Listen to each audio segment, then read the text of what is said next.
All right, so let's get out to NBC's chief data analyst, the one, the only, Steve Kornacki at the big board, ready to break it all down. Steve, let's start with this call that we just got out of South Carolina. What's the latest there? Yeah, I mean, so ultimately here in the South Carolina governor's race, we'll call that one up on the screen here. This was a runoff. Remember, there was a crowded Republican primary there, and the two candidates who emerged, just call it right up here, were Alan Wilson, the state attorney general, Pamela Yvette, she's the lieutenant governor, and you can see this is a landslide here. One of the things that happened was they had that crowded primary. Yvette actually finished first, but the other candidates who dropped out really coalesced around Wilson in this runoff period. So he had the momentum, he had taken the lead in the polling that was out there, and then President Trump, who initially had endorsed Pamela Yvette last year for this seat, came aboard and said he was also basically endorsing Wilson too. So essentially a double endorsement from Trump. Now, as Trump started looking at the polls saying, hey, I don't want to lose this one, you can get into what his motivation was. But the polling had shown, and sort of the activity in this campaign had shown, that Wilson had a clear advantage coming into tonight. And certainly, as you can see, as the results came in, it is as overwhelming as all of that made it look ahead of time.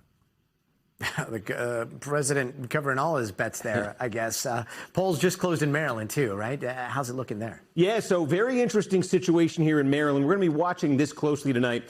This is a Democratic primary for Congress in the 6th District of Maryland, Western Maryland. What makes this so interesting is this is the incumbent, April McClain Delaney. She was elected in 2024. The candidate, or the congressman that she succeeded, is running against her. This is David Trone. He held the seat from 2018 to 2024. He gave the seat up to run for the United States Senate in 2024. Didn't work out for him. And then he decided he wanted to come back, get his old seat in Congress back. And so he is running in the primary against the woman who replaced him as the congressional representative for this district. And on top of that unique feature, this has been an extremely expensive race. Both of these candidates have wealth. Trone has thrown in about $25 million of his own money. McClain has thrown in, Delaney has thrown in millions here, more than $30 million total for a Democratic primary for the House here. And this is the kind of district where it's a Democratic-leaning district, and Democrats are expecting this is going to be a midterm year is probably going to be a favorable one for them, they think. But this is the kind of district under certain circumstances that could be competitive in the general election. And speaking of expensive races, there's a different type of expensive race that we were just talking about with Julie out in New York. Field is pretty crowded in the 12th, right? What's the latest there? Yeah, expensive race, but you know what, Gotti? They can afford it in the 12th. It's the wealthiest congressional district in the country here. But yeah, it's a very crowded race here. This is to succeed Jerry Nadler, longtime Democratic representative here. You could see a bunch of different names here. But honestly, the most of the suspense right now, I think, has settled around Alex Boris and Michael Lasher. They are both state legislators in New York. And you look at where this district is, it's in Midtown Manhattan, and then it is the Upper West Side. That's where Lasher's from. That's what he represents. And it's the Upper East Side.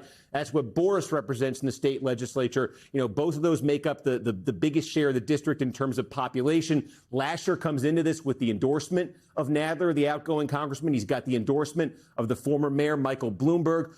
Boris has really leaned into, as an issue here, concerns about AI, concerns about data centers, regulation of AI. He sort of leaned into that, so it makes it a little bit of an interesting test in this district about the prevalence of that issue. But yes, this we'll see here at 9 o'clock exactly how it splits. But I think Boris and Lasher, seen right now as the two frontrunners going into this.